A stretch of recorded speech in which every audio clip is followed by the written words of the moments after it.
cards over here to my right on the banister. Please fill one out and turn it into our staff.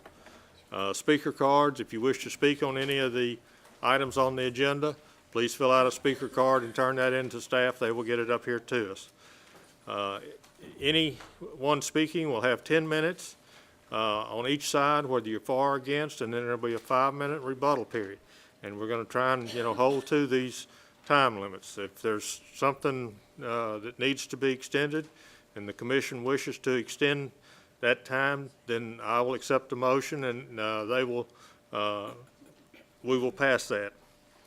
If you have a discussion, please exit the building. Don't go out in the foyer. It's still a lot of noise comes into the chambers here.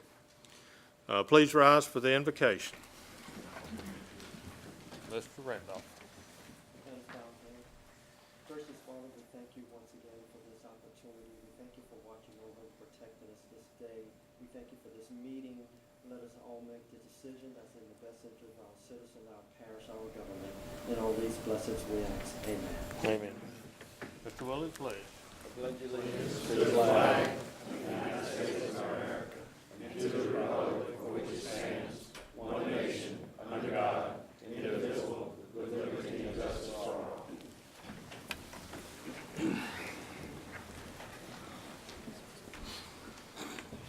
Okay, the roll call. Martha Casabon. Here. Pug Lauren. Here. Marcus Hines. Here. Todd Richard. Here. Ron Randolph. Here. Bernie Willie. Present. Bill Matthews. Here. Jimmy Davis. Here. Dave Manella. Here. Dale Mackey. Here. Dave Doherty. Here. Mr. Chairman, we have a quorum. Thank you very much. Next item on the agenda are the minutes. You've had copies of them in your draft packet. Are there any corrections that need to be made? It looked okay to me. I make a motion to approve. Okay, we have a motion to approve. Do we have a second? We have a second. Please vote.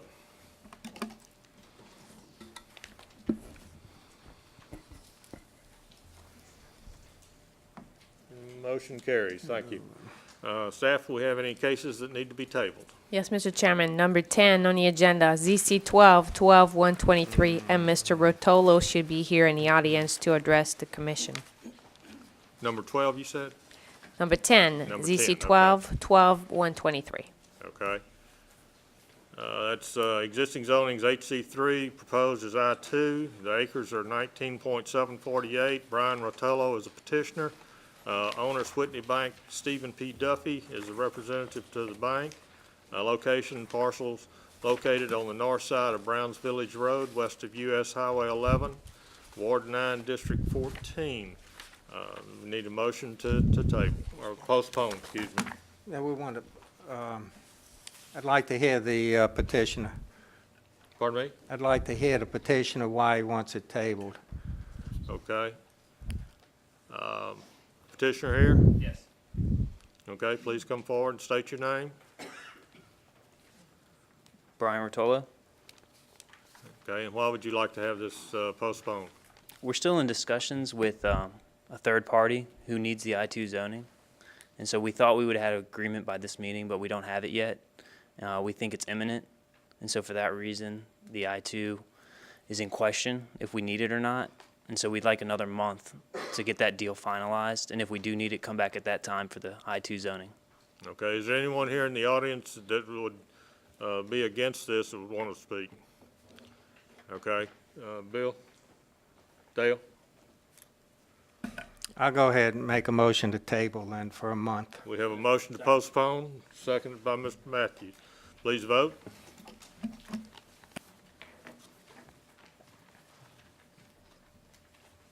Motion carries. It's postponed until next month. Thank you. Thank you. Staff, is there any other items that need to be pulled and tabled? No, Mr. Chairman. Okay, there is an item, I guess it's probably not on our regular agenda, that was withdrawn. It's number 9. Number 9. There's one. It was on the draft agenda. It was probably not on the regular agenda. ZC 12-122 has been withdrawn, number 9, yes. Okay, all right. Zoning case 12-122, existing zonings NC5, proposed zoning MD2. Acres is 1.708. Petitioner Jason Gilliott. Owners Jeffrey Combe and Chloe Core. Parcel located on the west side of North Causeway Boulevard, south of Louisiana Highway 22, Ward 4, District 10. The petitioner has requested that this be withdrawn. Anyone in the audience wish to speak on this? Commissioners, I need a motion. No, Not- don't need a not on motion one on that to withdrawn. withdraw. Okay, good. All right, we go back to the top of the agenda. Mr. Chairman, I have Yes. just talking with the petitioner, that one that she did not get it in written, I don't know if this is procedure, to table. She would like to present it next month. Is that appropriate, if we could table one We can per move the it up, petitioner yes. request? We- There's more information there's some misinformation that we need to straighten out ahead of time. It is ZC 12-118, number 5. Number 5. Okay, Martha, I'll need a Is that- motion. Okay, I make a motion to table I need a as motion per to the move this up. petitioner's And request. I'll need a motion to open the agenda and move it up so that we can handle it. Oh, okay. Well, Motion for Martha to move up. Do I have a second? Second. Second. All in favor, please vote, or please vote.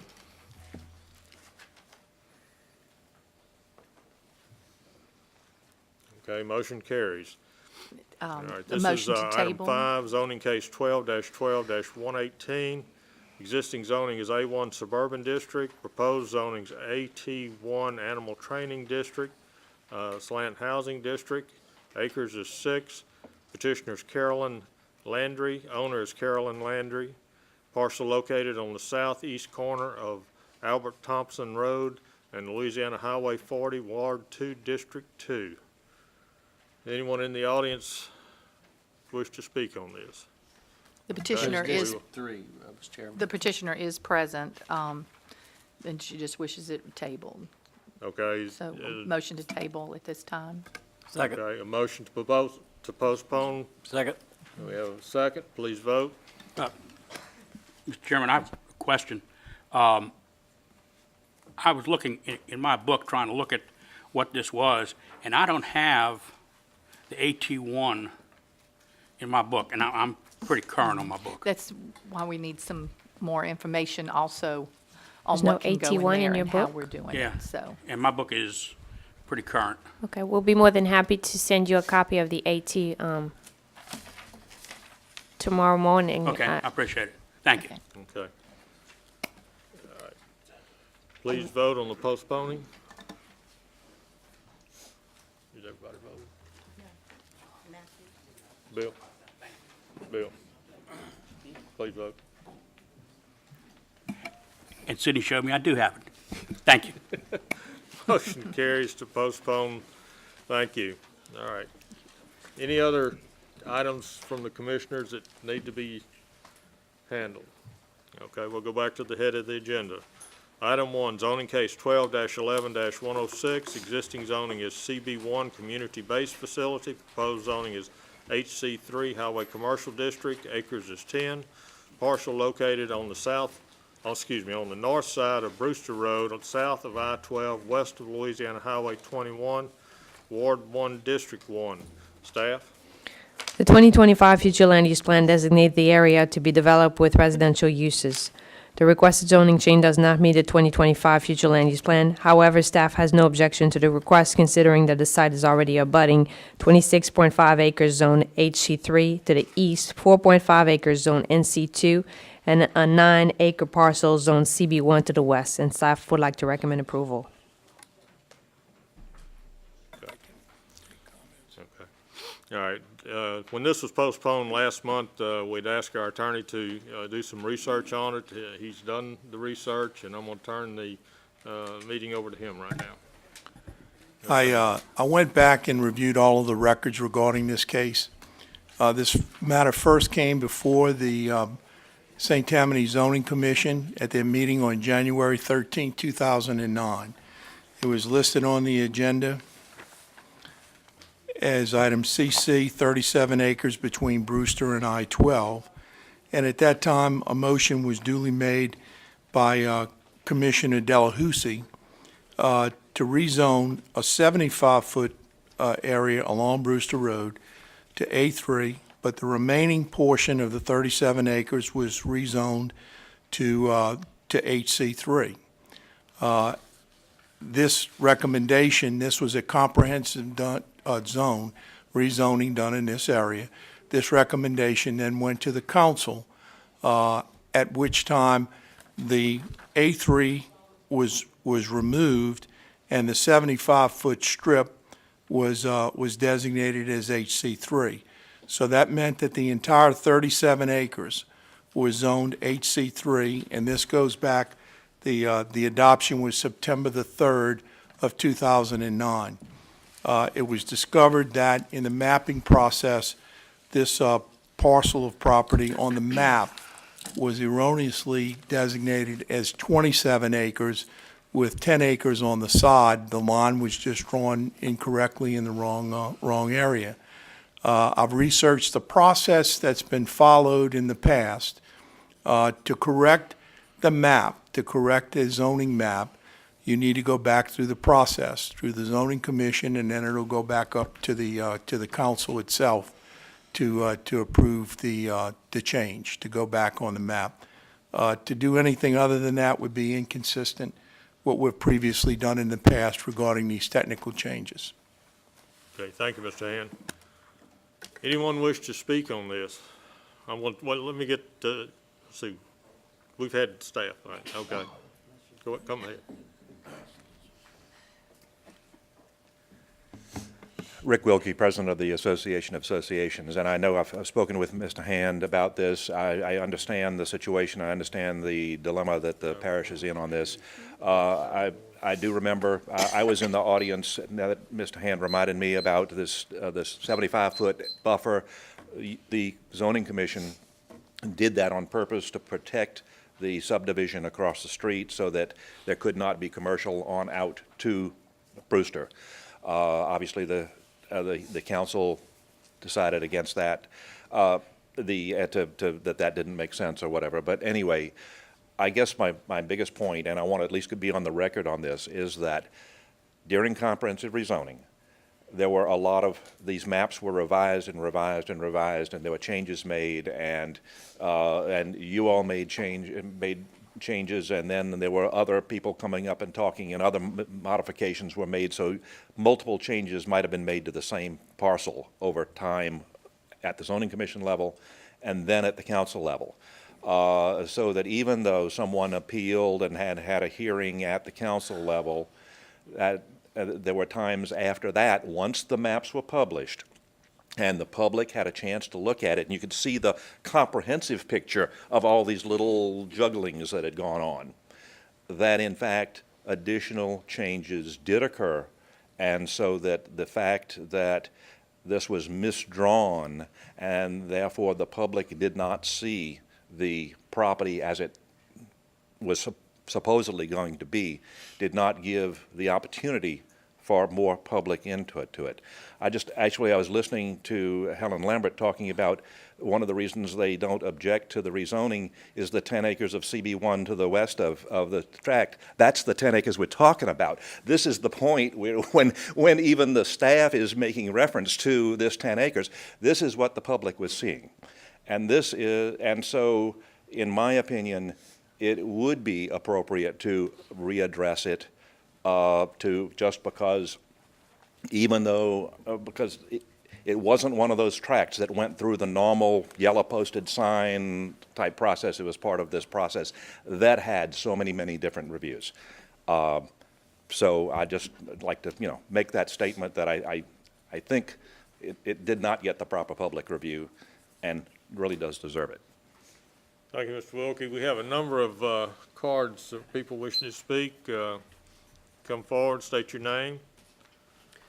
Andrew Moran. I live in that Bill Terrace subdivision that's directly across from this. This isn't a question of being a mistake. It had its chance to be fixed years ago. When this land was bought 20 years ago, this part of Covington was much different. People picked this area because of the maps that were published showing that there was lots of green space. The mistake is not our fault. When we invested our future into the city of Covington and St. Tammany Parish, we saw that in this area there was no highway, there was no commercial buildings. As we were all very well-educated people, going through school, getting masters and doctorates, We understand that any published document becomes a primary source and that all decisions are made on these sources. When the comprehensive rezoning was done in 2009, everyone, including the Gu family who owned the land, said yes, it was correct. And only 4 years later, it was found out to be wrong. It's too late. They missed their time. The area has changed drastically, and that decision could snowball into a complete desertion of local families. According to the maps that were published, we and many others were misled into what we were buying. The goal of the Zoning Commission and the Planning Department says that they are responsible for guiding the orderly growth and development of St. Tammany Parish. But what is orderly growth if good tax-paying, law-abiding, morally and ethical residents of St. Tammany Parish are not happy and living in peace? By rezoning this to HC3, yes, it looks good on paper. It has the idea of bringing in lots of money to stay local, help build the community, strengthen the community, and beautify the community. But in many other parts of the country, that's not the case. The money leaves, goes to some corporation CEO who already makes $300 million a year. And if you question these, I do have primary source documents such as doctoral dissertations and government studies that show these facts. I represent a young family that bought our house as a starter home to grow our family in a family community.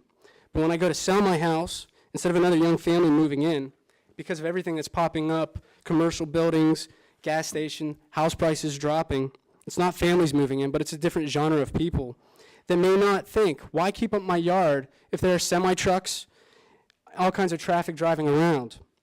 Is this really what this area is meant for? Is this really what will beautify Covington and St. Tammany Parish as a whole?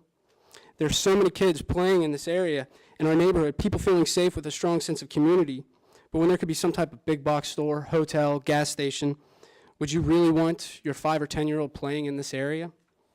Your decision will determine whether my family and other families along Brewster Road, who work so hard for what we have, what we aspire to have, and have peace, mind, life, liberty, and our pursuit of happiness, which is told to us in the Declaration of Independence, guaranteed, all depends on the choices that are made tonight. So do you make the decision to fix an error from 4 years ago and ruin people's happiness and quietness, or do the job of compassionate, genuine human beings, responsibly guiding the orderly growth and development of St. Tammany Parish and allowing a community to stay safe, quiet, and beautiful? Thank you. Okay, thank you. Yes, ma'am. Hi, I'm Barbara Harris. We live at 134 Amelia Lane. I did speak last time, but I'm going to reiterate everything that Rick and that Andrew just stated. Back in 2009, when the facts were presented for rezoning, I thought when they went through everything over by the Pinnacle development, that was going to be the beginning of smart rezoning in St. Tammany Parish.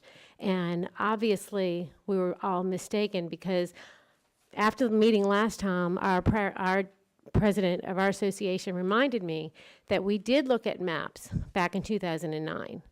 And because it showed the buffer towards our subdivision of Nottoway, we're like, well, it's closer to the interstate. They're probably going to do something, but we have this 10-acre buffer, so we're good. So we didn't show up back then. And I can guarantee you many more people would have been there had we known that the map, which we were all shown, which was on the internet, was incorrect. That's misrepresentation to the residents and taxpayers of St. Tammany. That's total misrepresentation. I don't know anything about what you were talking about, Mr. Hand, with the whatever. I'm not really sure about that, but I do remember seeing the block of land behind, which is now a church. When my husband and I, when we bought our property, St. Anselm owned that property. The Archdiocese owned that property, and they were going to build a Catholic church there. And we're Catholic, and we're like, great, we'll be real close to our church. I don't want to be real close to a Walmart or whatever if there's a big box there. Nobody does. The other things that we said last time, drainage on Brewster is already a major issue. There are kids riding their bikes. There's older ladies jogging. There's older men riding their bikes up and down Brewster Road all the time.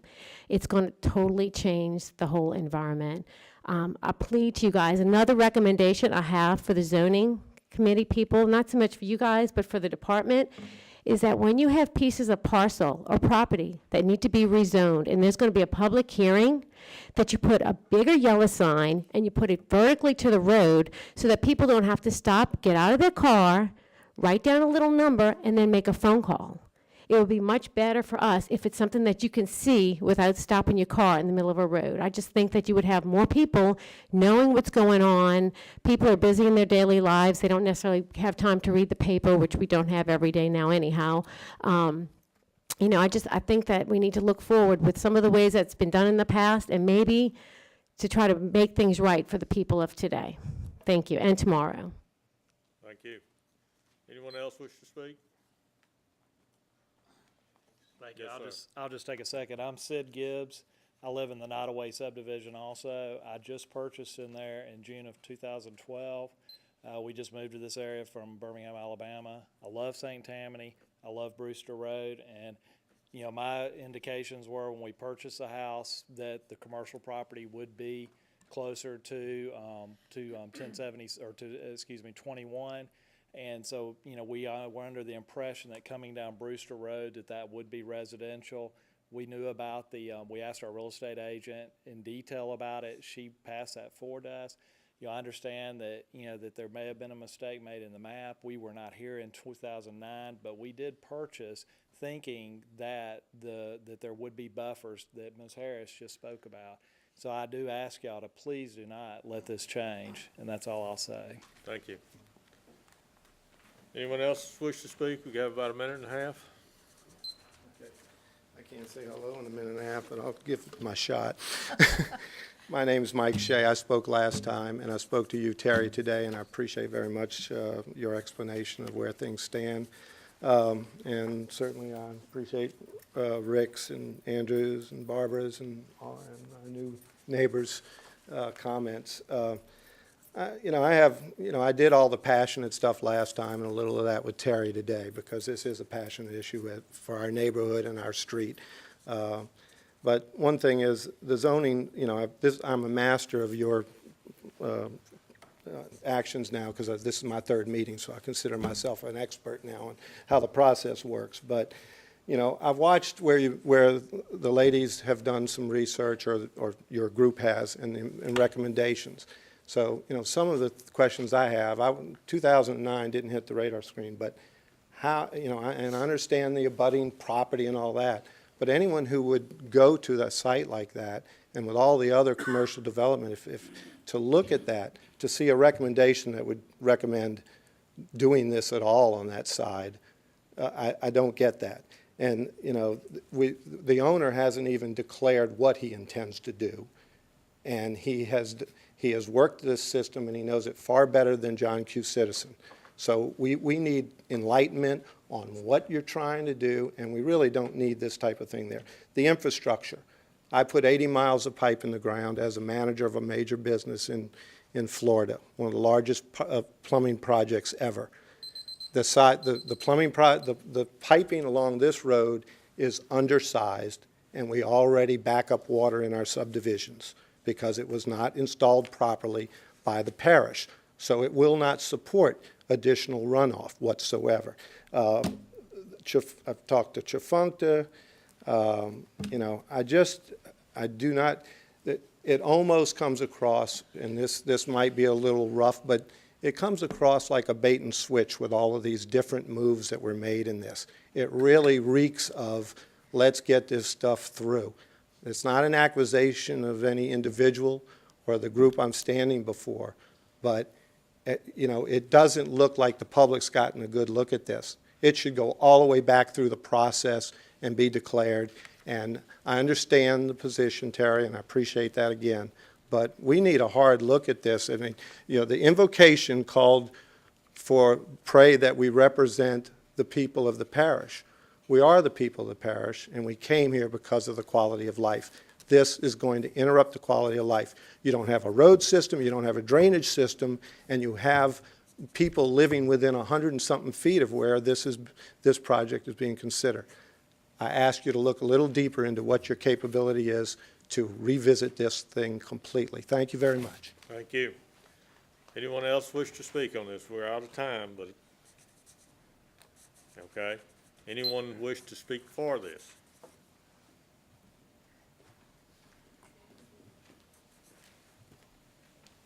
Thank you, Mr. Chairman. Paul Marone on behalf of Mr. Gu. I'll keep my comments very brief, and without getting into some of the issues about the merits of the zoning. I mean, our position is fairly simple. There was an ordinance that was passed by the council rezoning this property to HC3.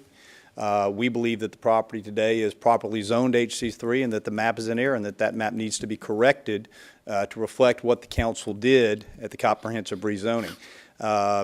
While we're not going to pass on exactly what that process needs to be for the correction, we believe that the correction needs to be made, and we would urge the parish to make the correction. Thank you. Anyone wish to speak in rebuttal? All right, I'll close the floor to the public and bring it back to the commission. We got Ms. Casabon. Yes, as I said last time, we had a question as to were we legally, what we were looking at, and I thank you for clarifying that. Right now before us, or before what I'm seeing, is a petition that we change 10 acres abutting these subdivisions that is now on the map as a C1, the CB1, to change it to the HC. I know that what's happened in the past and trying to correct the document, but I feel like these people, that a lot has happened in the 4 years, as I stated before, a lot of growth, a lot of people have moved in. I don't know where this is going to end legally or whatever, but I do agree that if it was in our public documents that this 10 acres was zoned, the CB, that they would have this type of buffer, that would have constituted their reasoning for this is a safe, this is a good subdivision to buy into. And now, due to whatever's happened, but like I said, as a commissioner, I'm being asked to change this to HC. I do not see this as an HC3 zoning now, 4 years later, that it is properly zoned as the CB1, and that's how I would vote. Thank you. Mr. Warren. Doug? Thank you. Several years ago, many of us in this room took part in the 2025 land use process. We studied long and hard about where should this parish be down the road? What should the master plan be for this parish? When we got through with that document was one of several other documents that was used to come up with the comprehensive rezoning.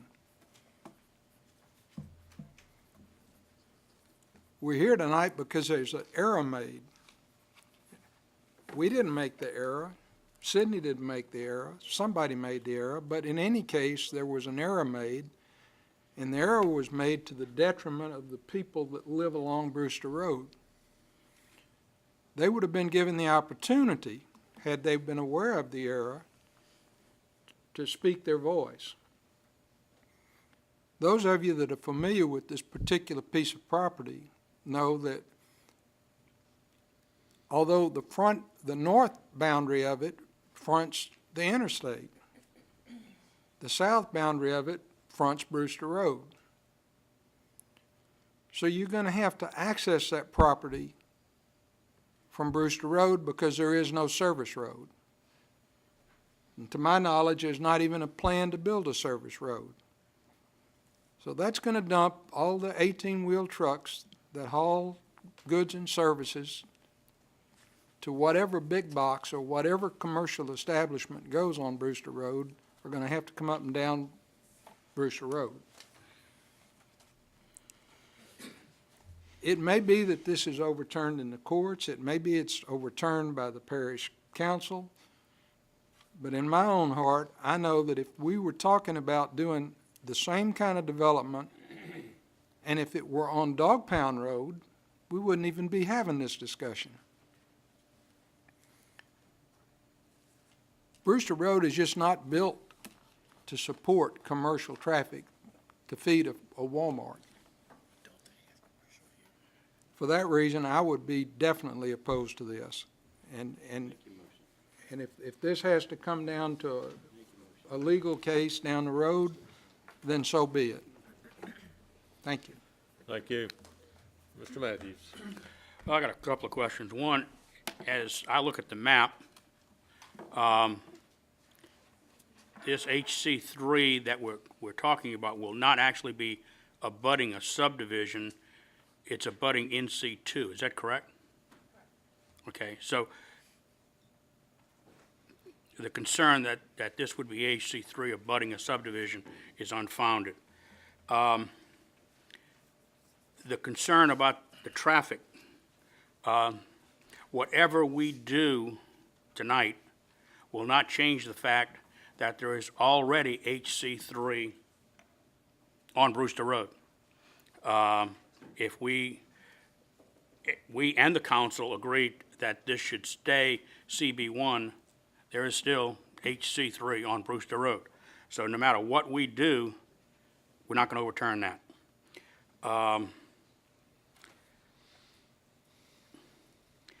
We have, I believe, Terry, correct me if I'm wrong, since this is coming before us, we have the right to look at this totally fresh, like we've never seen it before. Is that correct? You have the ability to revisit the issue, but there has been precedent set in correcting these errors on 3 separate cases that have come before the process and gone through the process.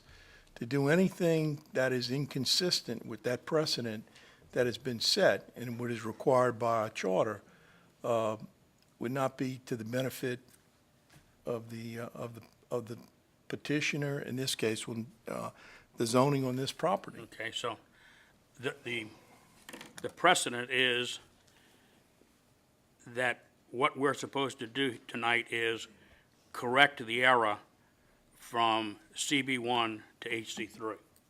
That's what's happened in the past, is that right? That's correct. Every time this same situation has occurred, that's the manner in which it's been addressed. And I reiterate that the published agenda originally on this piece of property that people had before it, a hearing was held similar to this. Everybody had the opportunity to come up and speak, and the motion was made that covered the majority of the 37 acres to zone it HC3. Well, based on that precedent, no matter what we do here tonight, and even if the council would agree to keep this CB1, it looks like there's probably a very strong chance that the courts would overturn this and grant the HC3. And maybe that's what we need to have done to determine whether that precedent is the right thing to follow. I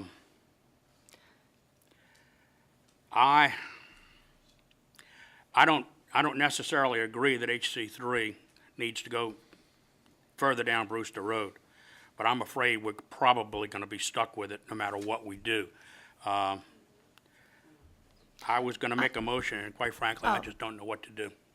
Mr. Hand, when you say there's a precedent set, again, as this group looks at each case individually and where it is, this has happened before, yes. We've, through the comprehensive rezoning, we've taken some things out of commercial and put them in residential.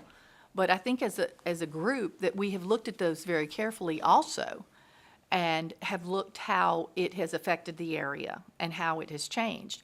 What I feel is that this particular area has had the growth and the number of people, and I know we've had a, you know, the open forum where they could come in and voice their opinion.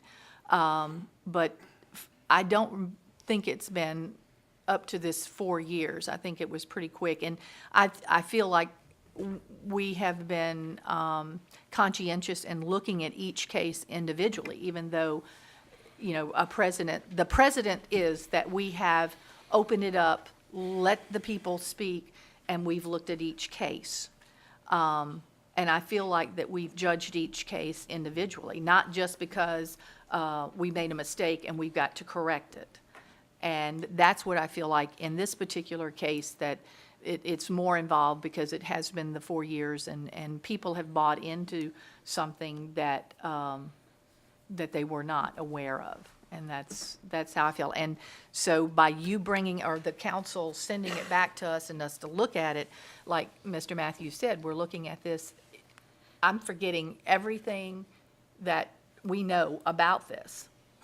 I'm looking at this as, is this an appropriate place now in this time to be an HC3? And that's what I'm saying. So. Thank you. Mr. Hines? Let me tell you what, I'm not worried about precedent, okay? Number one. And this don't seem right. I'm here to tell you, and I'm gonna tell you right now, I will make a motion at this point that it be denied, okay? Okay, we have a, Because this is not right. No. we have a motion. Do we have a second? I'll second it. Okay, Bug, do you have something else to say? Well, the only comment I had was, while there's no residential that's abuts it east or west, there is residential subdivision that's right across the street to the south. And that street is a very narrow street.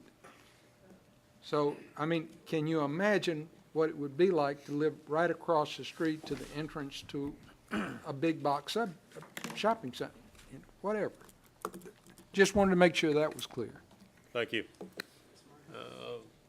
Mr. Davis. From a pure zoning part of this, if you look at the Highway Commercial 3 that's already been designated on the western side, I guess, and you look at the NC2 that borders the 10-acre Highway Commercial 3 that wants to be zoned that way, we always talk about transitional, transition to go from one place to another. The reason that I'm going to have to agree with not making this Highway Commercial 3 is because of that. I don't like the idea of having Highway Commercial 3, then CB1, then more commercial. That's one thing. Second thing is, it might be better to have a transitional period all the way to NC2. That's the reason. I'm not doing it because we're liable or anything like that, but that would be the only reason that I would select to agree with the motion made. Thank you, Mr. Davis. Mr. Manel? You know, what I look that is in front of this commission tonight, the facts that we see on our docket, it has existing zoning of CB1. That's what we are to review, and a proposed zoning of HC3. And Mr. Hand pointed out that in 2009, there are documents that reference this, and as the public and as well as the commission understands, there are maps that are inconsistent with that. I'm not a lawyer, but I do know that part of our mission as you progress up is through exhausting administrative remedies, and this is one of those steps. But I think it's compelling in front of this commission to look at what is in front of us.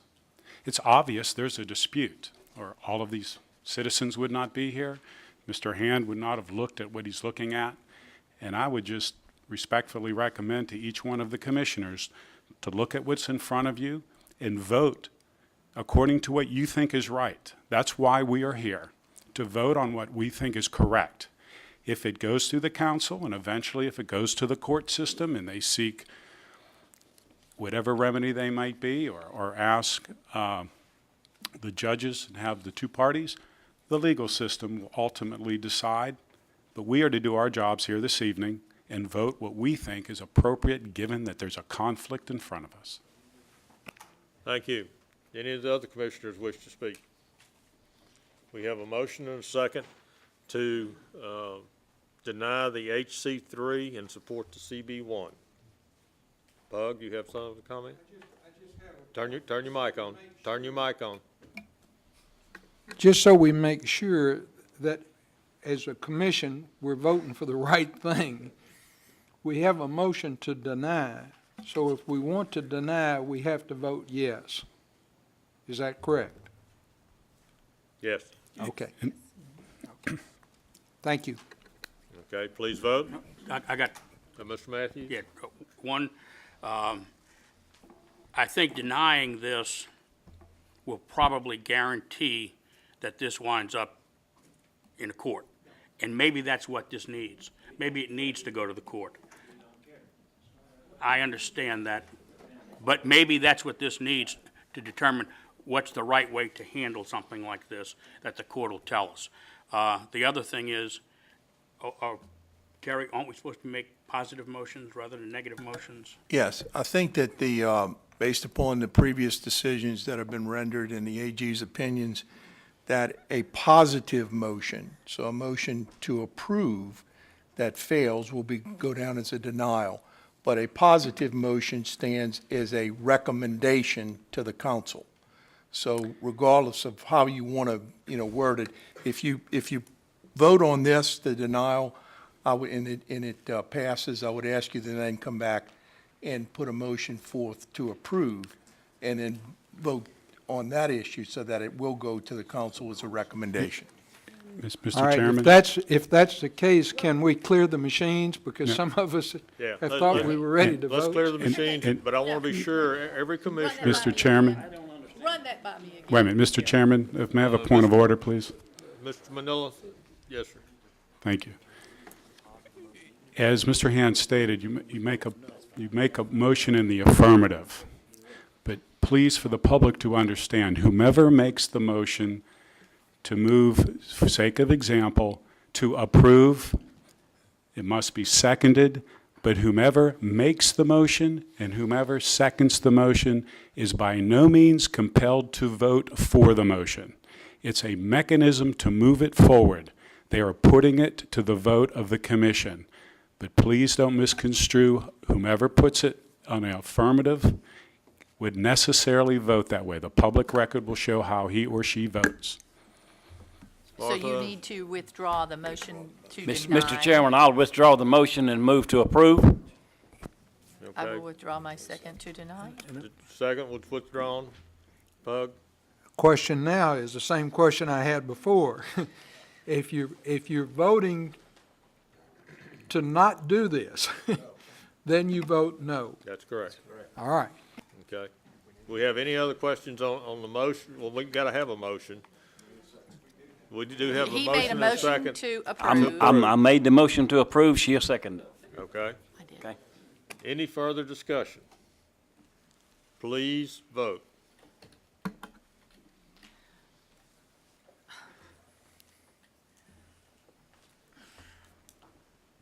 Motion fails. Motion carries, excuse me. Willie, you didn't understand, did you? Motion to approve You didn't understand. failed. Right, You know what I mean? okay. Now, do we need to do anything? Mr. Chairman, Okay. this is so cumbersome. It is, but we've got to follow, and we're going to all get into this and a little bit further next year, unfortunately. Thank y'all for coming. And if you disagree with this, you need to appeal it to the council. I'm sure the petitioner will appeal it, so be ready to come to the council meeting where it's seen. You can get Thank you. water, we'll be fine.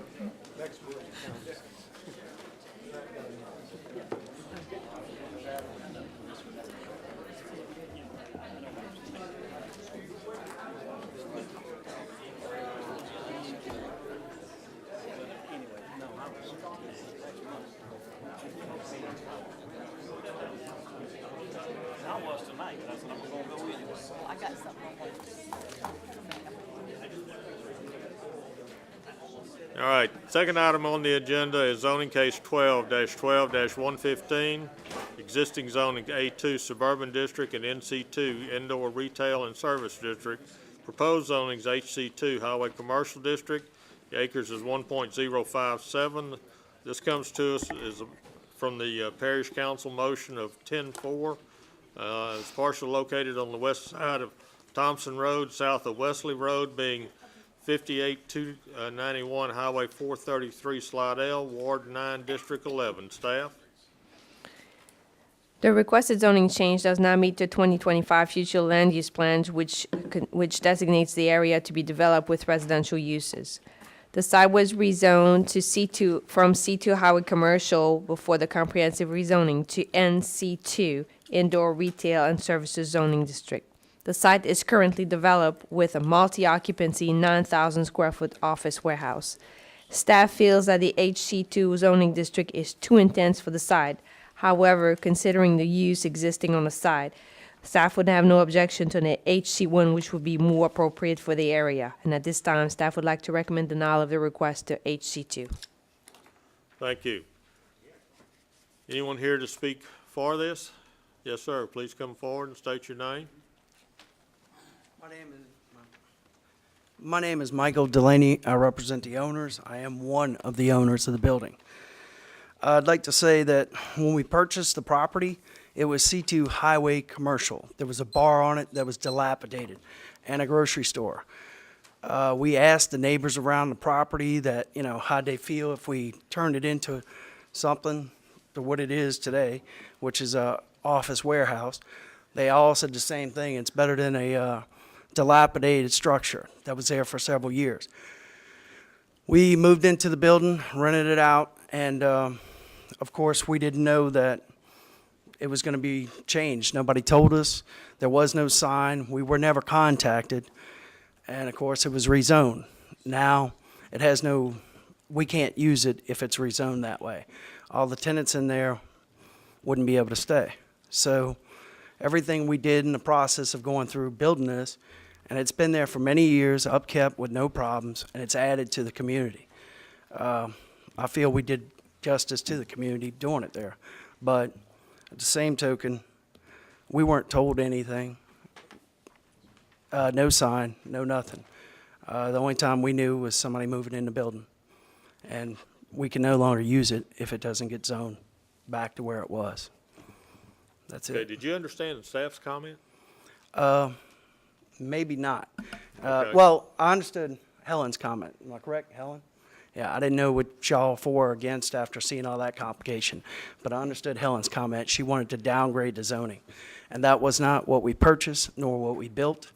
And But you also understand that what Helen is saying is whatever's there, as far as, what was it, 9,000 square feet? Can be put into HC1, which is really probably more appropriate than the HC2. yeah, but what we purchased was a C2 highway commercial property. What we built on was a C2 HC. But the usage I mean- there falls into Yeah, I'm HC1. sorry. It may, but that's right now. People come and go in the building. And I mean, we're still taking a lot less on the HC2 than the C2 commercial that we originally purchased, paid taxes on, and did everything. And we've never had a problem with the building or anything else. Nobody's came to us and said, oh, you had a problem or you did anything wrong. I'd prefer not to be limited when we're taking a downgrade of what we purchased already. So in my take, I feel like somebody stole it from me. Okay. When I originally talked to Helen about this, when I called and found out about it, because that's how you find out when somebody goes in, I was in shock. And like I told her, I said, when you run a business all day, like I'm in my business clothes now, and you go home to 3 kids and you're putting them through school and you work all the time, I thought the process worked where when there was rezoning, somebody stuck that sign.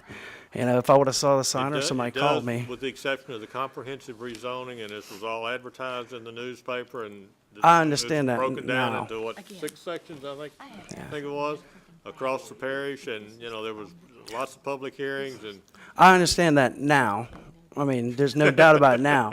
But the problem is nobody told me that before. I didn't know I had to read the paper to make sure my property wasn't stolen in my take. And that's the way I looked at it. periodically, the parish, and it's gonna happen sometime in the future, there will be some additional comprehensive rezoning. I in this understand that parish. now. So when you see that word comprehensive rezoning, you better get the paper and read it. I understand that, and I don't blame anybody on the board or anything else, and I understand why they were doing things. But at the same token, I mean, like I said, I don't know if any of y'all have 3 kids and you're up all night homework and all that good jazz, but I did not know. Nobody told me. Okay, thank you. Thank you. Anyone else wish to speak for this? Anyone wish to speak against it? I'm gonna see what happens. I'm gonna close the floor to the public and bring it over to the commission. Dale? Yes, I'd like to speak with the petitioner. Please come back up to the mic.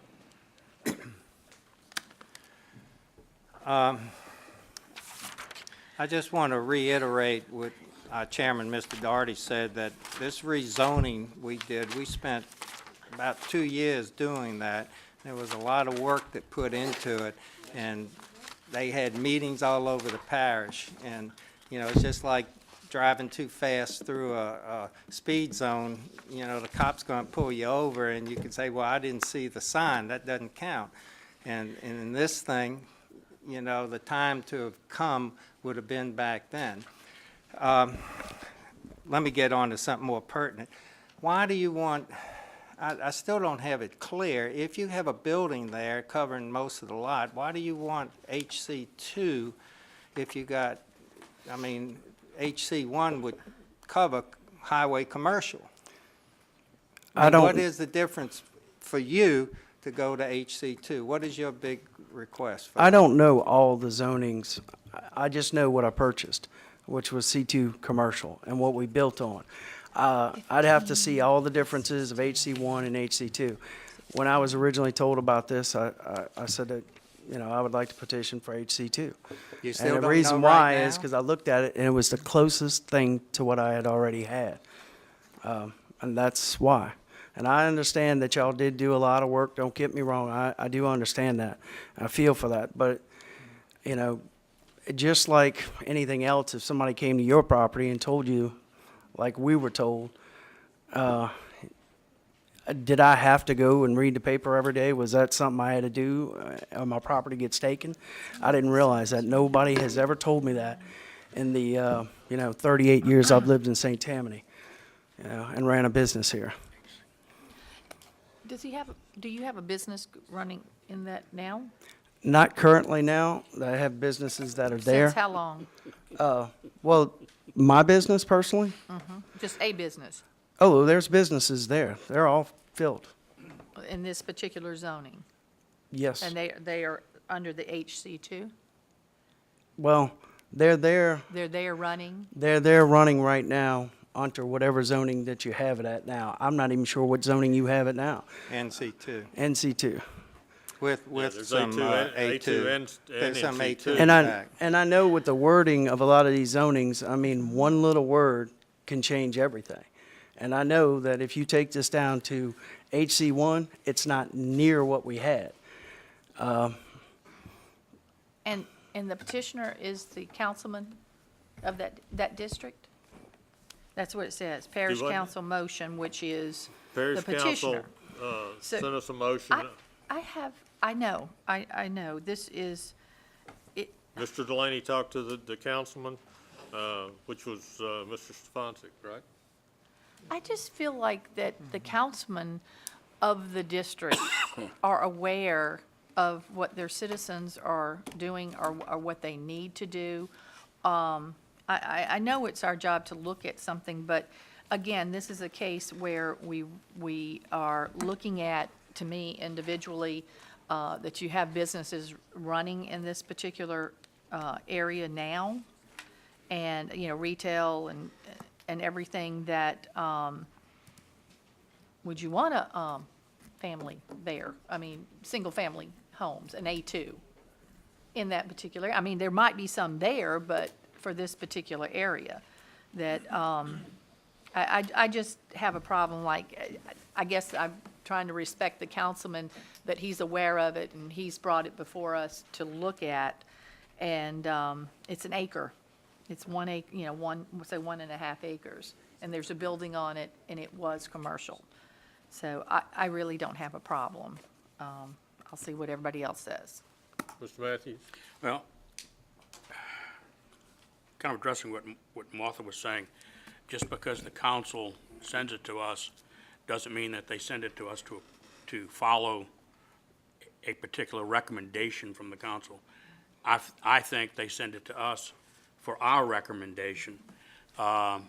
and whether they agree or disagree is not important. They are supposedly asking for this commission's recommendation, and I think we ought to look at it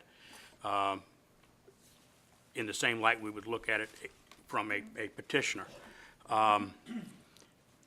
This is, oh, how many feet is that building, do you know? 9,000 square feet. 9,000 square feet, so that falls squarely within HC1. A warehouse distribution center associated with offices and retail sales, maximum 9,000 square feet or less. You fall squarely within HC1. I think that that's probably what this ought to be, Excuse not me one HC2. second. Can I ask you this, though? Are we talking about the footprint of, or some of it is two-story? Okay? I'm just bringing that up. I Okay. just was, Two-story. I didn't want to mislead you. Okay. I But just if it's wanted- 9,000 square feet, it falls squarely within HC1. I think jumping to HC2, just because at some time in the future, you may like to sell it for HC2. It's is not about our- resale. What we need to do. However, we can't make you request HC1. We can suggest it, but I would agree with the staff and deny it. Are you interested in HC1? It doesn't sound like I'm having a choice here. I'm really No, not. you're not having it's I just am- an opinion that you have a building that fits in what Mr. Matthews is saying right now. What are the other Orig- buildings next to it? Okay, one second. You said there's other buildings on the site? No, there's one building. Just one building? One building that's divided into six, and, six office warehouses. In the past, before, we've had haircutters there, people of that nature, and. And you want to leave it the same? Well, I wanted to leave it as it was, which was as close as I could to C2 commercial. Because, like I said, that's why we purchased the property, that's where we built it. I understand that they're saying right now, everything in that building, fits HC1. But when we looked at the stuff, and like I said, I didn't know what I was coming across today. The uses that are in the building, are they mostly plumbing, electrical, home office supplies, and sales center associated with assembly for processors of wholesale merchandise? This is it's office warehouse. This is the uses that you have up there. Well, some of it is actually retail. I mean, Yeah, and then you have some retail as well. yes. Yeah, but they're all office warehouses. Mhm. Yeah. So this is the uses that you're allowed under HC1, Mhm. which allows any type of retail, and you're allowed to have your office warehouse have small assembly as well. You can have a drugstore, food store. any When type of small I'd have to retail. look at it again. Unfortunately, I wasn't prepared enough. When I looked at it at my house and went through it, HC2 is what. When I looked at it at my house, HC2 is what I came up with, what was closest to what we had. And that's why we came up out with that. Do you want to take another look and come back next month? I would prefer to stick with the HC2 because I made a decision at the time why. I can't tell you why. I mean, to come back, I just feel like that's going over and over and over. I would prefer HC2. I know I made a decision at that time. All right, any other, Mr. Davis? I'll make a motion to approve. We have a motion by Mr. Davis to approve HC2. Second. We have a second. Please vote. Would you clear the votes for me? Excellent. Thank you.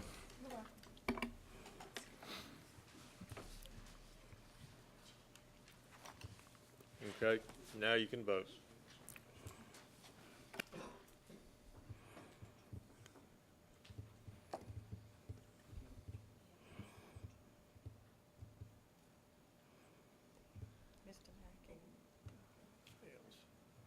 Okay, the motion to approve, failed. Matthews?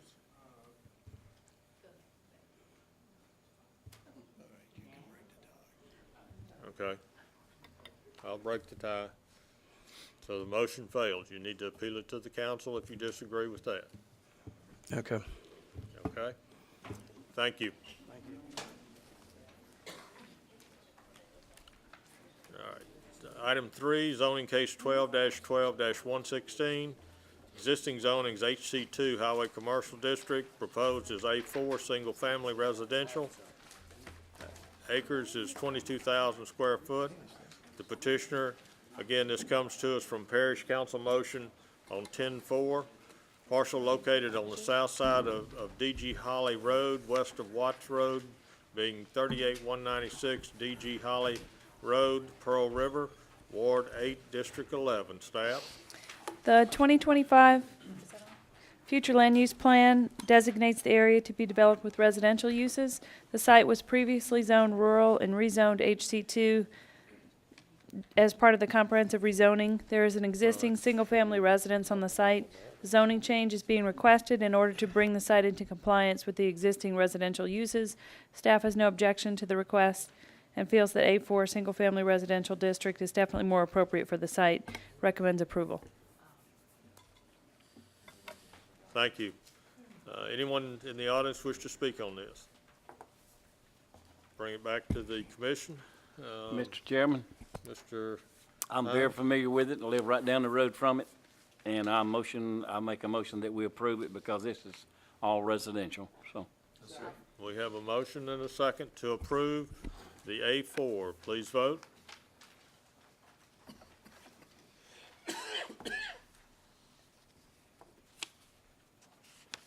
Motion carries. Thank you. Zoning case 12-12-117. Existing zoning's A4A. Proposed is HC2 Highway Commercial District. The acres is 2.64. Petitioner's Parish Council motion of 7-12-12. Parcels located on the east and west side of 7th Street, south of Louisiana Highway 36, Ward 3, District 2. Staff. The 2025 future land use plan calls for residential development in the area. Staff feels that the depth of the existing HC2 Highway Commercial Zoning District along Highway 36 should not be extended any further. Staff feels the less intensive zoning category would be more appropriate considering the site is directly abutting the Tammany Trace.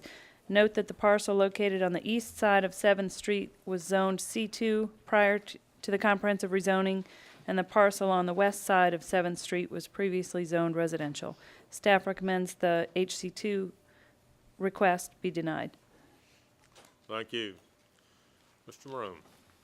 Thank you, Mr. Daugherty. Paul Marone on behalf of the owners of the property. This case is similar to the many other cases that y'all are getting coming from the council. This really grows out of the issues with the comprehensive plan and some zoning that was in place before that has since been changed. In this case, the majority of this property was zoned C2. In the comprehensive plan, it was determined that just a portion of the frontage along 36 would remain C2, but at some point in the depth between there and the trace that it would go to a residential zone. And my client met with Councilman Sharp, who represents the area. They discussed it, and Councilman Sharp was supportive of the idea of reinstating the highway commercial zoning and, in fact, going to HC2 on the entire property that's subject to the request. There was a question and some sensitivity about the trace. In speaking with Councilman Gould today about that issue, it was my recollection that he had instituted an ordinance to address these type of situations, not for this particular property, but for any property that was commercial in nature that abutted the trace, where there is ordinance in place that provides not only increased setbacks, but no-cut buffers and so forth. So those would clearly apply here, and it's also my understanding, and I just really have an opportunity to review that ordinance in detail, but it appears to me that it provides better protection for the trace than even if you have residential that might back up to the trace. So with that being said, we would respectfully request your approval, again, based on the idea that the vast majority of this property was C2 commercial before the comprehensive rezoning. We believe that that's an appropriate zone given that we abut C2, and we think that the appropriate point to stop that or the natural break would be at the trace. So we'd respectfully request your approval. I'll be happy to answer any questions that the commission may have. Thank you, Mr. Marone. Anyone in the audience wish to speak against this? Okay, I'll close the floor and bring it back to the commission. Ms. Casabon. Yes, this is a similar case in which we were looking at, they had been changed, and I agree that it should go back to the C2, and I'll make that motion. Okay, Second. We have a motion by Ms. Gazabon and a second by Mr. Hines. Mr. Matthews. Couple of questions. One, taking it back to the C2, Mr. Morone? Yes, sir. That would actually only take care of the piece that's on one side of 7th Street, is that correct? That's correct. Only the 7th side was. We've requested in our conversation with Mr. Sharp that both sides would be. But we're not just taking it That's back to correct. C2. That's We're correct. increasing the amount of commercial. The east side, I think, or is it the west side? Which one? East side was C2, west side would be a new commercial parcel. Okay. So what we're doing is we're not just taking that piece of property and bringing it back to commercial. We're adding roughly 50% more as commercial. That's correct. Okay, and you had said something about that the no-cut buffer, which is a great thing, and we had a case last month, I believe, that we denied, and I think I even made the motion, and I wasn't aware of the no-cut buffer. That would also include a residential property, wouldn't it? I believe that the standards are different for residential, but as I said, It's only commercial. It is only commercial that has the no-cut buffer, is that right? Well, the Trace is a planned corridor, so anything that will be developed on this property As I told you. would have to come in front of you, unless if it's zoned residential, then. Okay, if it's zoned residential, they wouldn't have to come before us, and they wouldn't have to do the, 30-foot no-cut buffer? No, sir. Okay. So in fact, doing this commercial does provide a no-cut buffer that residential would not. I believe that's correct. Helen, is that a correct statement? Okay. And it's So, but 50, right? 50, you Is it said 50? 30? It's 50, isn't it? I think it's 35, I believe. 35. I thought the council, we were talking. The setback may be 50, but I think the buffer The buffer, is okay. 35. The setback is 50 and the buffer's Okay. 30, okay. I believe. So by rezoning both of these pieces to commercial, we are in fact increasing the amount of no-cut buffer on the trays. That's correct, yes, sir. Okay. I'd move to approve. We've already got a. We We did. have a motion to approve? The Okay. motion approved and we had a I have a second. question. Doug? Has the ordinance passed concerning the Yes. no-cut buffer? Yes, sir. Yes. So it's in place? Yes, sir. That's what I told you last week. Any further questions? Please vote.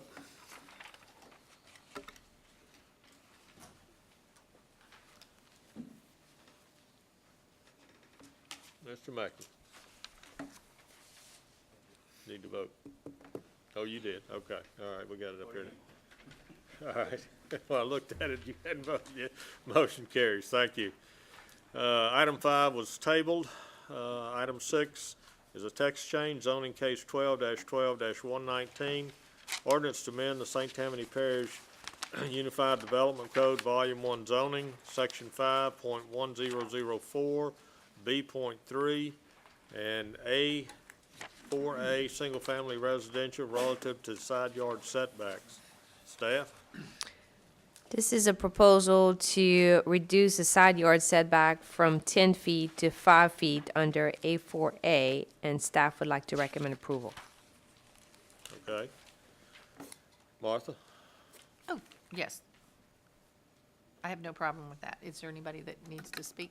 Doug? Okay. I have one question, Helen, and it's not that I'm opposed to it, it's just that there have been a lot of people that have built houses following the old guidelines that would have loved to have had the new guidelines. And it just seems to me to be a little bit unfair to change the rules after the game started. You follow what I'm saying? I understand your point, however, we have a lot of records that are already, 60-foot wide, and they follow the requirements of the 5 foot, and that's the reason why we decided to adjust it. Okay, Mr. Matthews? I just wonder why are we want to do this? What's the point of reducing this to 5 feet? If you have a lot of record that is not zone A4A, and it's a 60-foot wide lot or 50-foot wide lot, you will have a 5-foot setback on each side. Okay, but not everything in A4A would be a 60-foot lot, would it? Yes, the minimum lot width is 60 feet under That's the A. minimum, Yes, but you could have more than that in A4A. Right. could possibly. Okay, so that if you have a 100-foot lot and it's A4A, you only have to have a 5-foot setback. Right. It doesn't seem like this, you want to Chances do are, that. though, you wouldn't have an A4A there, though. Any further questions or comments from the commission? Please vote. No. Oh, I'm sorry, we didn't have a motion on it? I thought we did. Martha, did, okay, Martha made a motion and I'll second. second by Mark. Okay, please vote. I thought we did.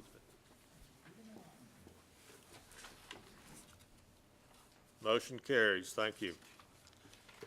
Item 7, zoning case 12-12-120, existing zoning's NC4, neighborhood and institutional district, proposed zoning's MD1, medical residential district. It's 28,800 square feet. The petitioner is Jamie Akula. Owner is JS Akula LLC. Parcel located on the north side of 4th Street, east of Edna Street, south of 3rd Street, being Lot 59B, Town of Malleyville, in Covington, Ward 3, District 2. Staff? Excuse me. The 2025 future land use plan calls for the area to be developed with residential uses. The site and the abutting properties were rezoned to CB1 during the comprehensive rezoning. Staff sees no compelling reason to recommend approval for the request and recommends that request to HC1 designation be denied. Okay, thank you. Anyone wish to speak?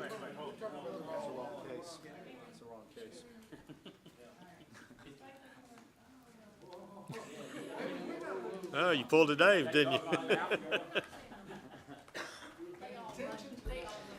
Okay, so here are the recommendations. Just checking to see if you're paying attention. Okay, the 2025 future land use plan calls for the site to be developed with residential uses. The site is currently zoned NC4, neighborhood institutional district, and developed with an office building. The MD1 zoning district provides for the location of facilities for long-term care and housing of individuals in need of regular supervision or health care services due to ongoing medical conditions. The existing building is proposed to be used as a hospice facility. Staff has no objections to the request and recommends approval. Thank you. Mr. Morone. Thank you, Mr. Daugherty. Paul Marone on behalf of the petitioner. This 0.5 acre, about a half acre parcel of ground, to kind of orient you, is along 190 south of Covington in the area of the Wendy's and the Rallies and so forth. It's about a block off of Highway 190, and the building that is on the property housed the Social Security office building for the area for many, many years. So some of you may be familiar with that area. We're requesting the medical residential district zone from the NC4 for the purpose of the inpatient hospice facility that staff mentioned. Given that it's surrounded by commercial and commercial uses, we would respectfully submit that our proposed use and our zoning is compatible. The intent is to leave the building that is there in place and to utilize it, obviously, with major modifications to the interior. The exterior will stay the same. The parking that is in place is far more than we need. We will have, if approved, our architects work with DHH to make sure that the interior is remodeled appropriate for this type use. At this time, there is no similar use, no inpatient hospice facility in all of St. Tammany Parish, and in fact, there's only one in the entire greater New Orleans area, which is in the Elmwood area. So this is a component to health care that I think is needed in the area, and I think this is an appropriate location for it.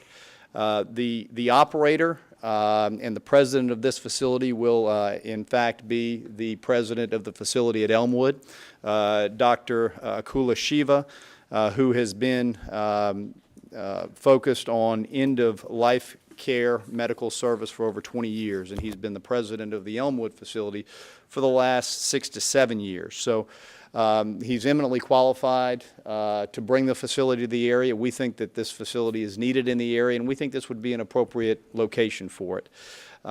It would have far less of an impact, in my opinion, than other commercial uses there. There'll be less traffic and so forth. Obviously, everything is confined to the interior of the building.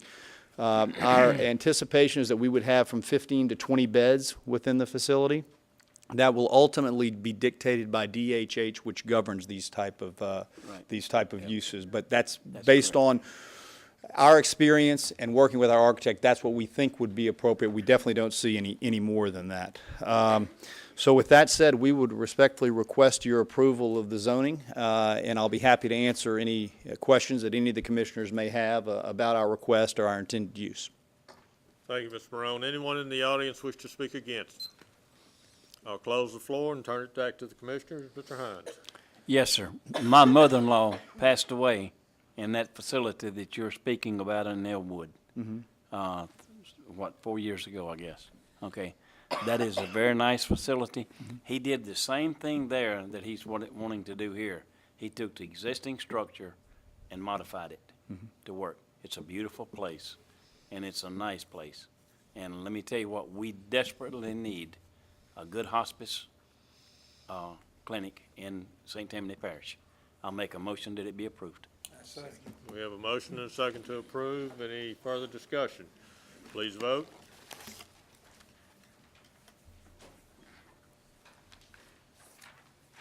Motion carries. Yeah, there it is. Okay.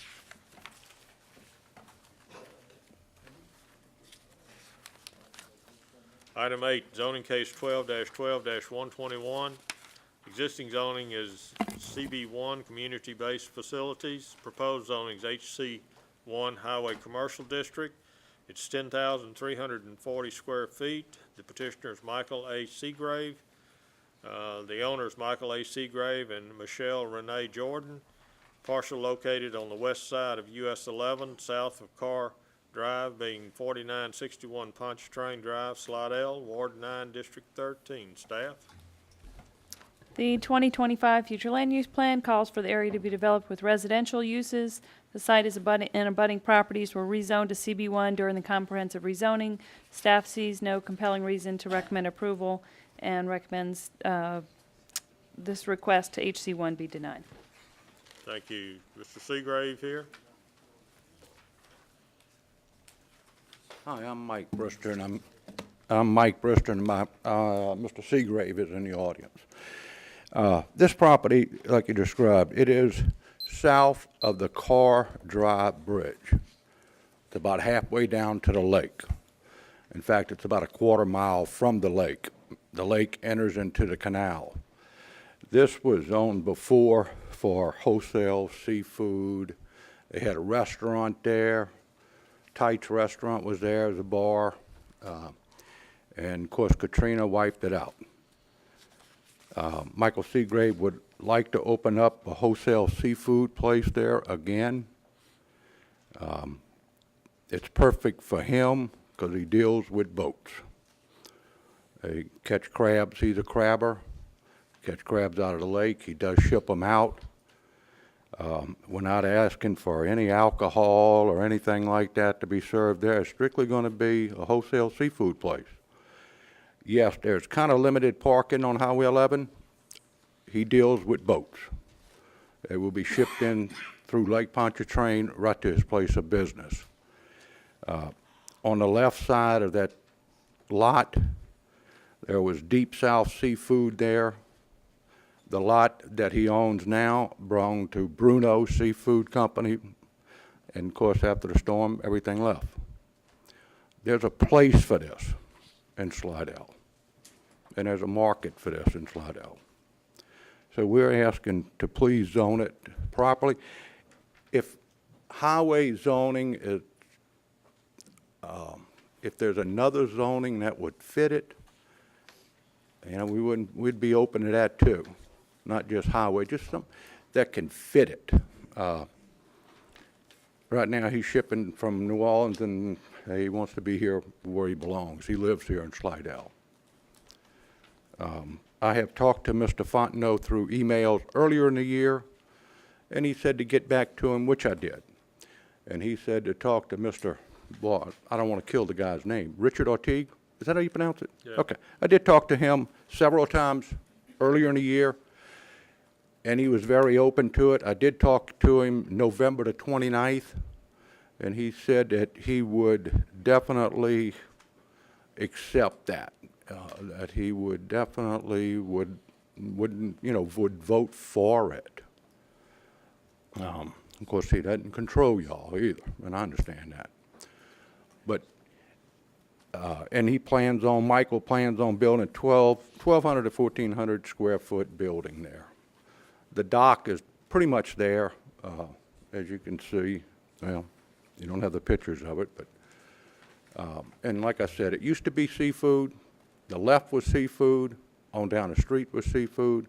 There's highway zoning, I think, directly across the street with a piling company still there. I think he got blown away too. But he would appreciate it very much if y'all could accept the zoning, and that would get him to open up his business.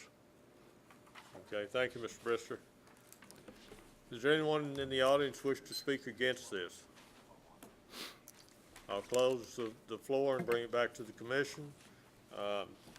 I have a question, and I think I'm going to look at staff. The amount of parking that is required in HC1, is there adequate land there to handle the HC1?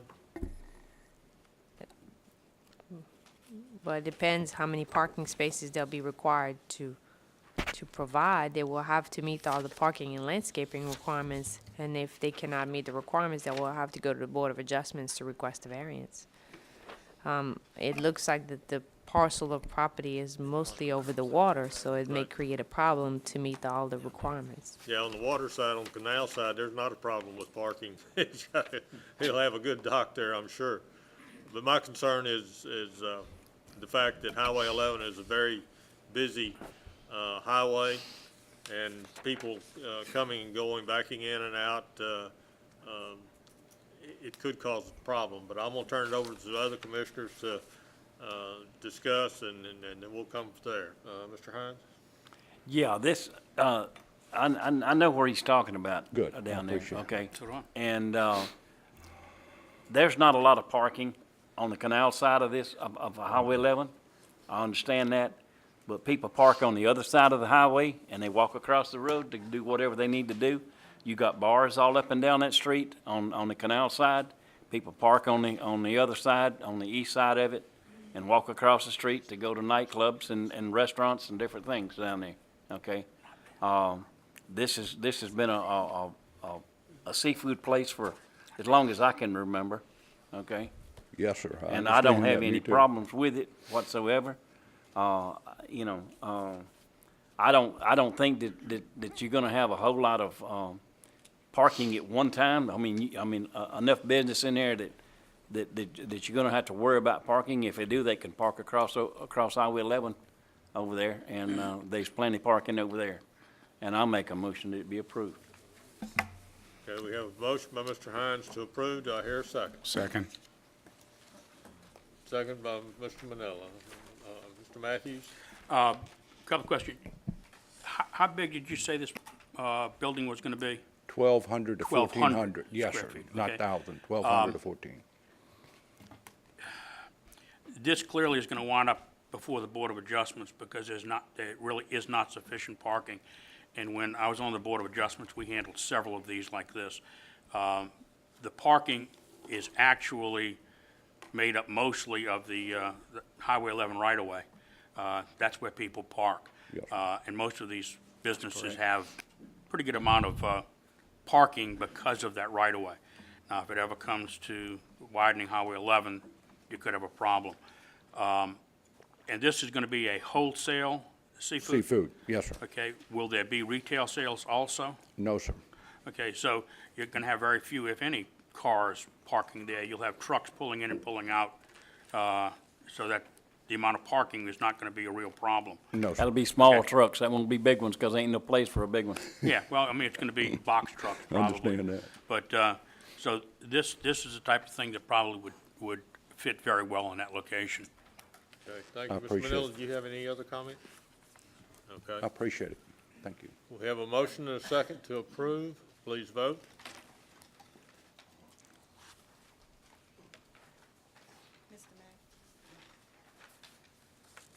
Motion carries. Thank you.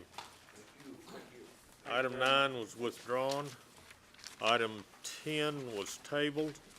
Item 11, zoning case 12-12-124. The existing zoning's A1 Suburban District. The proposed zoning's A2 Suburban District. It's 3.48 acres. The petitioner is Joe I. Schultz. The owner is Nancy Jordan.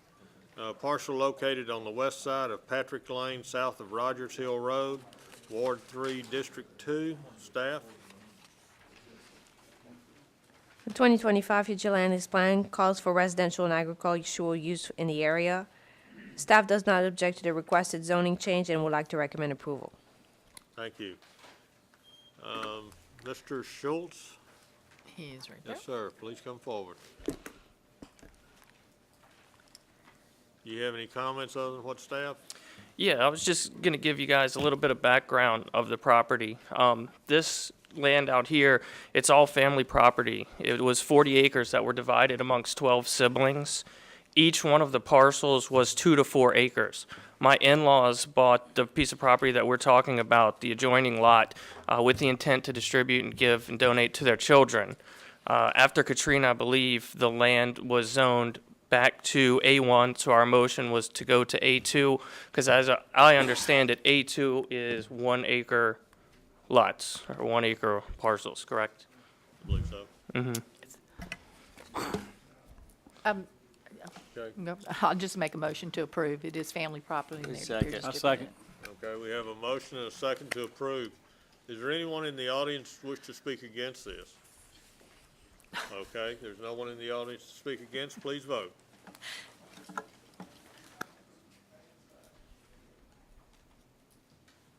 Motion carries. Thank you. Item 12, zoning case 12-12-125. The existing zoning's NC4 Neighborhood and Institutional District. The proposed is A2 Suburban District. It's 1.5 acres. The petitioner is Estella Lamondo. Owner is Beverly Taylor Gust. Parcel located on the south side of Louisiana Highway 22, east of Gust Island Road, Ward 1, District 1. Staff? The 2025 future land use plan calls for residential development in the area. The site is surrounded by existing single-family residences. Staff does not object to the request and would like to recommend approval. Thank you. Is Ms. Lamondo? Yes, sir. Good evening. Edmund Fitzmaurice, representing the petitioner. Okay. We concur with the staff's recommendation. All right, you concur with the staff recommendation? Yes, sir. Okay, anyone in the audience wish to speak against? I'll close the floor to the public and bring it back to the commission. Mr. Davis? I have one concern. So you're asking to have A2 zoning and you're going to be surrounded by NC4? Yes, but the houses currently in the neighborhood are residential houses. Mrs. Gus intends to sell this property, and she doesn't want to see a commercial development on a piece of property that should be residential. But you do understand that this person who gets A2 zoning, the current zoning is NC4 and they can't put commercial on each side of this property. That's correct. I understand. The reasoning is there are residences Right. on either side of this property. Okay. Mrs. Gus wants to sell the property. She does not want to burden the existing homeowners by potentially having a commercial piece on that property. Okay, so does she also own this other property, NC4? She does not. Ah, okay. All right, thank you. Mr. Matthews? Helen, the property on either side of this is residential or has residences on it? Is that correct? Yes, sir. Okay, so does that mean that the NC4 designation is incorrect? Well, that's how it was approved through the comprehensive rezoning. Okay, so we have houses on NC4, Yes. and we shouldn't. Okay, well, I understand what you're trying to do. I don't disagree with it. But they're grandfathered in, right? Okay. All right. All right. Thank you. We had a, do we have a motion and a second? Moved by Mr. Matthews, second by Mr. Willie. Please vote. Sound like you got something wrong there somewhere. Motion carries. Thank you. Item 13, zoning case 12-12-126. Existing zoning is A2 Suburban District. Proposed zoning is A2 Suburban District and Manufactured Housing Overlay. The acres is 202.43. This comes to us by Parish Council motion of 11-112. Parcels located on the north side of Charlene Drive and on the east and west sides of Emily Court and Casey Court, west of Chris Kennedy Road, Ward 6, District 11. Staff? The area is mostly developed with manufactured homes. The addition of a manufactured housing overlay is appropriate for the area, and staff would like to recommend approval. Okay, thank you. Anyone in the audience wish to speak? Yes, ma'am. Chairman Doherty, would you just clarify the acreage on that? That's my question. That was the only question I have. 202.43 acres is what I have. And that the motion is that all 202 acres would have the mobile home overlay on That's it? what they're requesting, yes. Is the petitioner here? Yeah, that would seem to be something to ask. Is the petitioner here? Is the petitioner here, Mr. Chairman? Please come forward, please. Yeah, we can't do that big. State your name. My name is Claude Wilkes. I'm a resident and property owner in the subdivision, Okay. and I'm recommending, asking that it be rezoned the way it is, that the commission has recommended.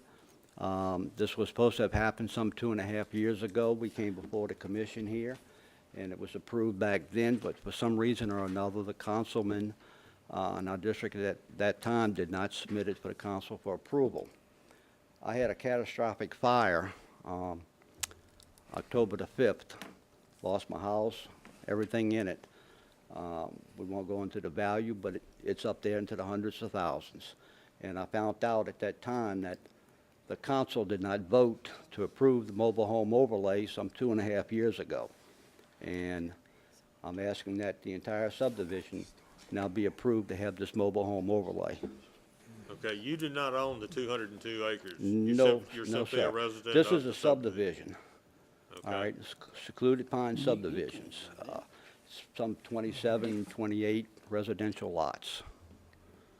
Okay. Consist of, So that there's manufactured housing as well as stick-built homes in this there's 3 subdivision? stick-built homes in the subdivision now. There's 25, 26 mobile homes. Okay. Mr. Chairman, let me ask you something. I'm kind of confused here. This gentleman is asking for a 200-acre overlay Well- for manufactured housing, and I'd like to ask him, how many acres do you own? I own 1 acre. Okay, then what are we How can doing, we do that? looking at 200 acres versus 1 acre? This came to us. He's not asking, the council is asking. The council Oh, the is council is asking. Right. Yeah, this came from the council. Okay, because of the fact Yeah, that but it's it was redone at some point in well, time.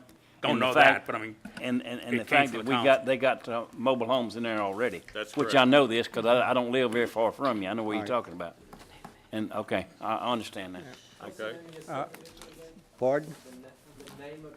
Secluded Pines. Secluded Pines, okay. Yeah. Ms. Casabon? Yeah, they got, it's mixed in there. That They was- got mobile homes and houses and everything else, so. So the council is put this, that's what my question was did he own the 202 acres and stuff? No. I didn't And think there's so. existing there, okay.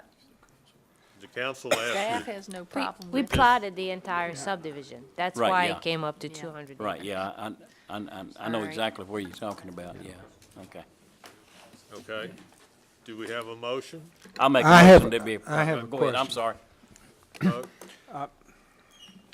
if he owns 1 acre and there's 200 and something acres, there's a lot of people that live in other houses that are zoned differently right Well, now. They're all zoned A2, and this would change it to allow manufactured housing on any of the lots, okay? And I think that's probably the reason it's coming to us being the 202 acres is that there's a substantial number, if you want to call it, was it 25 manufactured homes? And I don't know how many lots, there would be, what, 200 lots if they're all acre lots? No, there's, All right, but my question goes, follow what my question is. How many frame homes are there in there? 3 existing right now. There And was 4. we're changing theirs There was without 4. their request. But it's just allowing a manufactured housing. If for some reason the existing stick-built homes burned or something, whatever, they could come back in with a manufactured home. But could they come back with a stick-built home? Yes. They certainly Okay, could. that's, all I'm saying is we're not addressing 1 acre and changing other people. That's correct. Okay. That's correct. We're just allowing the manufactured homes I got you. to come in there. I make a motion that it be approved. Motion by Mr. Hines to approve, Mr. No, let him do it. Huh? Oh, I'm sorry. Mine's off. I'll second it. Okay. We have a motion and a second. Please vote.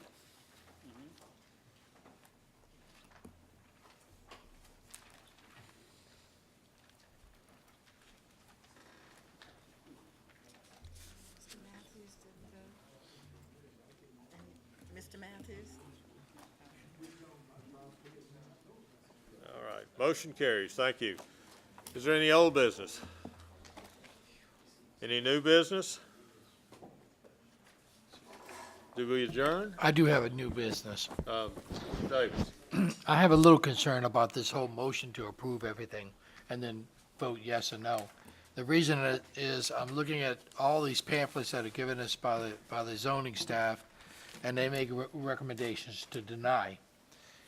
I made a motion tonight to approve something, and when I voted on it, I voted no. I'm a little concerned about that. I'm just concerned, maybe we shouldn't even make a motion up here. I believe, Mr. Darty, you should just clearly state after we have all discussion, if this is the way we're gonna do it, you should just go ahead and state, okay, let's go ahead and vote yes or no, and leave it at that. I don't understand if I have to make a motion to approve and then vote to deny, I don't understand the whole rationale. I know we're a recommending board, so why do we even have to make a motion then? Why don't we just go ahead and say, okay, let's vote, not make a motion, let's vote yes or no, and then go from there. Well, Mr. Hand? The basis of it is an AG's opinion, and I'll go back and review it, but the basis is that when you're dealing with zoning issues, it must be on a recommendation, a positive recommendation from this board to the commission, to the council. If the positive motion fails, then it goes as a denial. That's fine. What I'm saying is, let's let Commissioner Doherty make the motion to approve them all. He can't. No, As a he- chairman, he cannot make the Well, motion. If- everything is going to be a motion to approve, then why should we go through the farce of somebody actually having to make a motion? They're all going to be motions to approve. As a point of order, Mr. we are actually governed by Robert's Rules of Order. We have the opportunity, and it's something that most don't clearly understand. They're actually fairly simple. And this commission, Chairman Doherty and Mr. Hand and the others, we're going to begin moving that. The question that was asked is a very relevant question. The way the motions in the future may be, if the commission states it, it's not just make a motion to approve. That doesn't tell anybody anything. What will occur into the future is, for example, today, under the first item, the chairman would say zoning case 12-11-106, the existing zoning is CB1, the proposed zoning is HC3. The motion will be to change from existing to proposed. It'll be motioned, it will be seconded, and we will vote on it. The motion, because what comes in front of this commission is what our recommendation is based upon what this agenda is. The agenda told us, in front of us is an existing and a proposed. That's what the motion is. We decide yay or nay. Do we approve the request or do we deny that request? We don't make the actual request. It's already made for us. We just read it. We're moving from A to B. Yes or no? Do we want to move from A to B? We are currently making the motion is we want B. On a go-forward basis, we're going to say we are at A. Do we want B? We'll make a motion to go to B, and we either affirm that motion or deny the motion. Dale? The only caveat I see is if something's going to be tabled, a commissioner would like to have it tabled, then you have to speak out. Right, right, and this, Jimmy, I know it's gonna be confusing. When we first started talking about it, I had concerns about it, but by the same token, you know, we have to get in compliance with what the AG's opinion is. At some point in time, something could happen, you know, years down the road, or days down the road, or months down the road, that because we didn't make a proper motion, that the petitioner or any citizen could take us to court, which happens regularly, and we could lose simply because an improper motion was made. What would happen? you- What would you could happen make if the- there's a you could motion make out it. to change the zoning and none of us on this board want to approve it? That means somebody's gonna have to approve it. Somebody's gonna have to make the motion to approve it, and then go ahead and put no as an answer. Is that correct? That's correct. Okay. I did that this evening. I made the motion, but I had no No, intention I of did voting the on it. exact same Okay. thing. I'm just saying it doesn't seem, from a logical point of view, for even our audience, that doesn't make sense. It's confusing. Well, Dave, We've got to try Jimmy, and you by get Mr. back to the Matthews. question You got a why I kept asking Doug, let's make sure how we're voting, because I'm sure there've been some of us up here that have pushed the wrong button. Right. Well, thinking we're for it when the motion was to deny it, and vice versa. And simply by, Mr. Matthews? as we go through the process, by doing that, what it says is, here's what's in front of us. Do you vote for or against it? To say a yes vote is an affirmative, a nay vote denies it. And as it goes, it's a little foreign, but I think you'll see a clarification of it. Right. I One mean, thing you could is- have the chairman make that every one of the motions could come from No, the chairman. the chairman can't make a motion. What? Because it's All right, against the vice both chairman can. our rules and procedures Okay. and Robert's rules and procedures. let the And vice our- chairman make it or well, something. anybody else. But first of all, we're not governed by Robert's Rules of Order. We're governed by our rules and procedures. Well, actually, we're governed by Robert's Rules of Order unless our rules and procedures conflict with it. So it is more important what our rules and yes or no? procedures say I mean, than since y'all Robert's. confused, now I'm But confused. why don't we just have a perfunctory, Mr. Mandela make a motion to everything to approve it, rather than go through the machinations of who's going to approve it, second it, and you'll approve it, and, you know, I'll second, somebody will second it, because that's what every motion is going to be. Then why don't we just do it that way?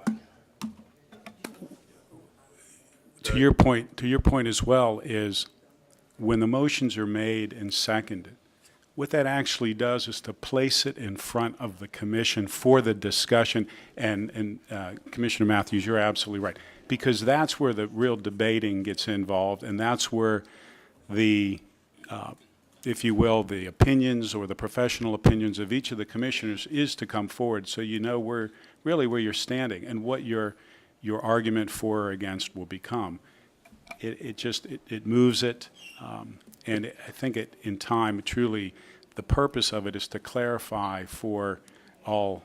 I understand, but what we're talking about is, since they're all going to be motions to approve, then why don't we just have a perfunctory, somebody designated as the, a designated motioner and a designated seconder, so we can get right to the point. It doesn't make any difference who does it, or whether we want to discuss it.